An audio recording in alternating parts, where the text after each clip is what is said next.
Well, Don and I, we are ministry partners, and uh,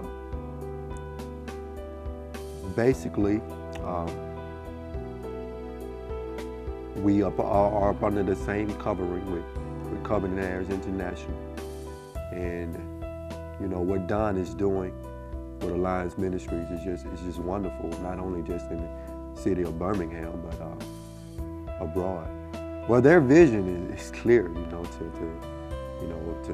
get people to advance God's kingdom on this earth and to help them discover what their purpose is, so that they can be used by God here, right where they are. It's an awesome vision. To help people find their purpose and to flow in it, I think that's probably one of the most desired questions that human beings have. What is my purpose? How do I discover it? And that's what Alliance Ministries is helping people do, and helping them flow inside of their purpose here, right here where God has put them at. And that's helping to spread the gospel and discipleship. The 210 Project is awesome. I haven't went through it, but read the book, and it is an awesome book, very significant to helping people find their purpose and flow in what God has created them to do right here on this earth. Well, definitely prayer is essential. Nothing can be done without prayer. There's no power without prayer.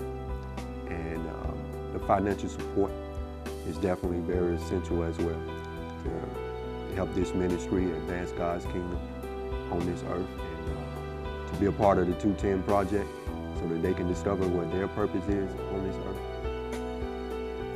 Well, when I was 17 years old, I was shot. I was walking out from in between two trailers, bumped into a young man and knocked his hat off his head.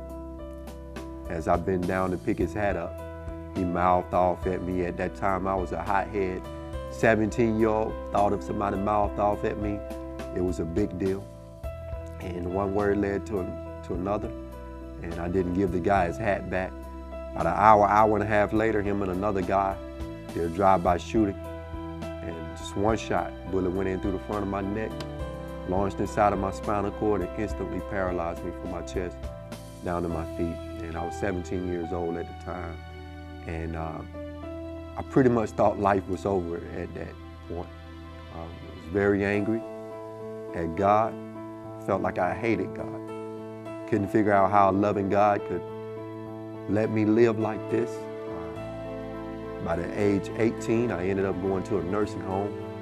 Stayed in 2 different nursing homes for a combined time of 2 years, 3 months, and 5 days. And you're surrounded by elderly people. Most of them are in the senile stages of their lives. And you're waking up to the smell of feces and urine every single morning, and somebody dying every single day. And a nursing home is pretty much the last place you put somebody until they die. So basically, I was giving up on them before I was even given a chance. God began to open up some doors, and now here I am, and working in full-time ministry, 16 years in, and married to a beautiful wife. And where I was once told that I would be nothing but a vegetable or wouldn't have a life, now God has allowed me to bring 2 more lives into this world. My wife and I have 4-year-old twin sons, and so, well, that would be my best friend, David Bailey. He has passed away now, gone home to be with the Lord.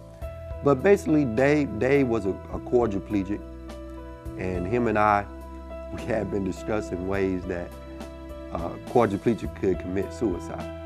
We said that we was gonna cut our wrists, but neither one of us could hold a razor because of the way that our fingers was. We said we're gonna blow our brains out.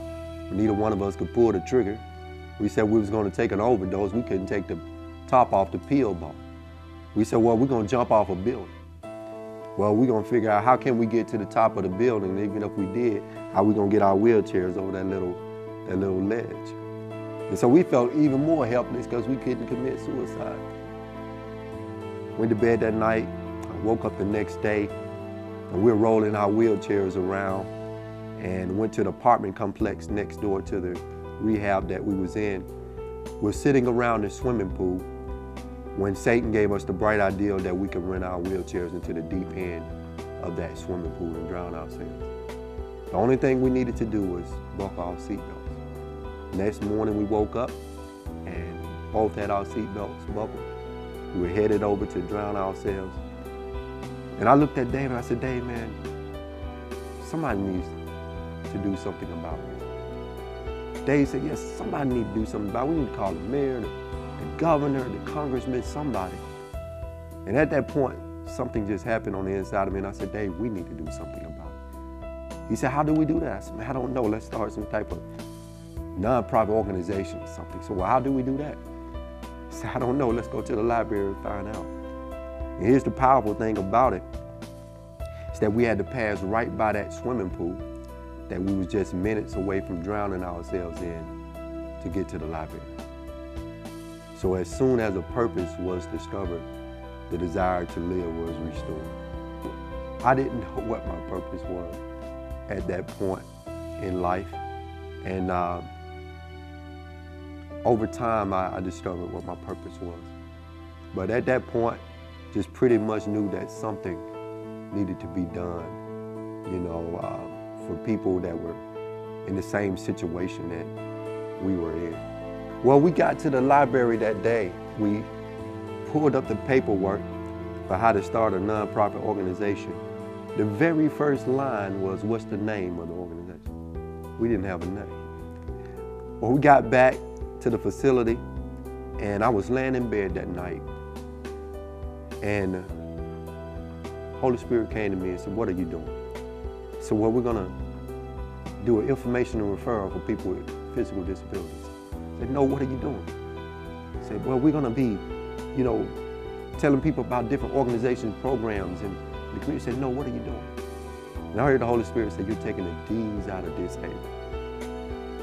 Is able. Got up that morning, Dave was outside. I said, Dave, what are we doing?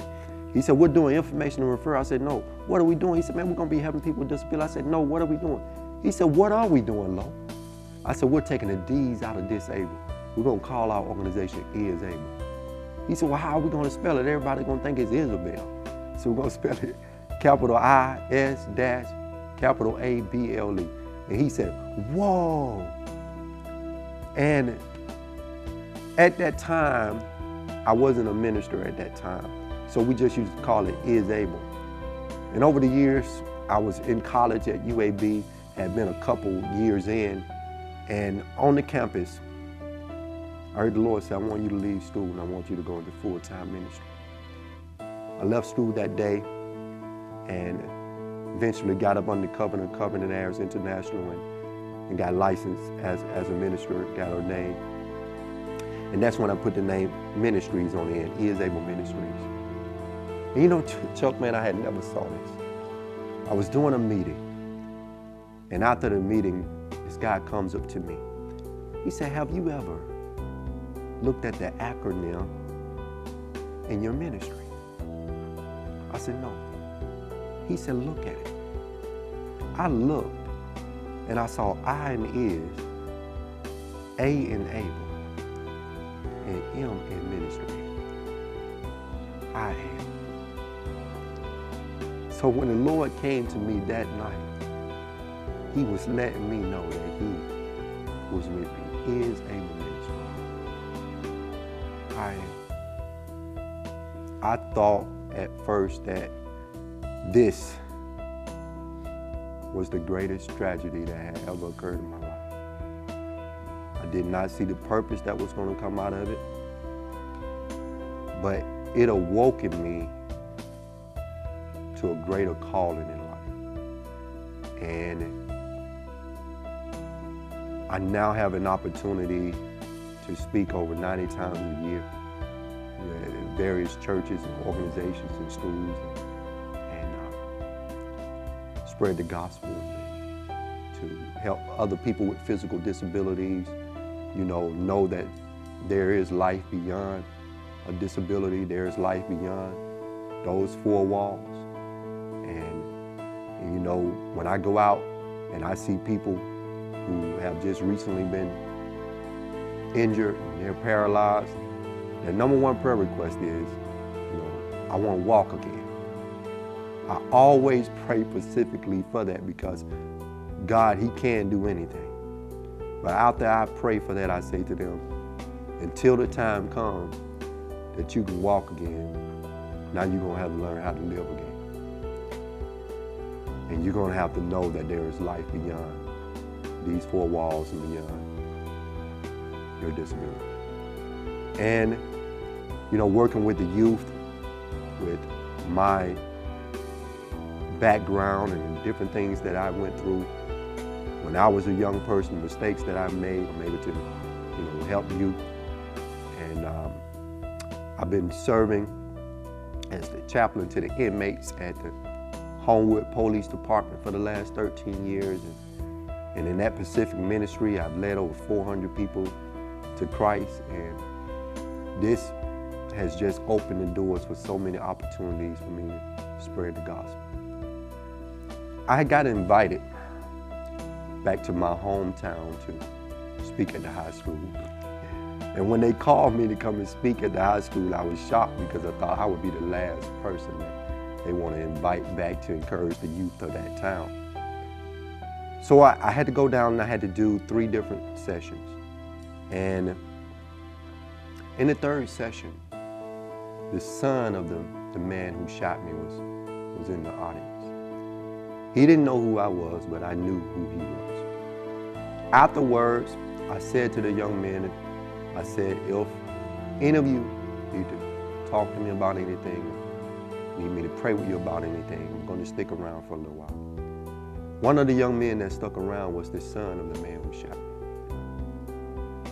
And so this young man comes up to me, he introduces himself, has the exact same name as his father. Then he asked me, do you know my dad? I said, yeah, I know your dad. I went to school with him, played basketball with him. I said, how can I help? He looks at me and he says, I've been having a problem with forgiveness. I did something to one of the teachers and I need to know how to ask for forgiveness and how can I forgive. Here I am face to face with the son of the man that shot me. And at that time, it was 14 years his dad had shot me. And I extended forgiveness to his dad. And now God is placing me before his son and allowing me to lead his son into forgiveness. Prayed with this young man and told him how he can ask for forgiveness and how to walk in forgiveness. He leaves me, walks up to the teacher that he was struggling with, and it was the exact same teacher that invited me to come and speak. They're both hugging each other and crying, and I'm crying because 14 years ago, this man's dad shot me, left me paralyzed, my chest down my feet. And all because I extended forgiveness to his dad. Now God is using me to lead his son into forgiveness. You know, I want to thank you guys for doing this with Alliance Ministries and Don Aiken-Brett. He's the real deal. He's a man who truly loves the Lord and truly loves people. And the 210 Project is a very valuable tool to help people discover what their purpose is in this earth.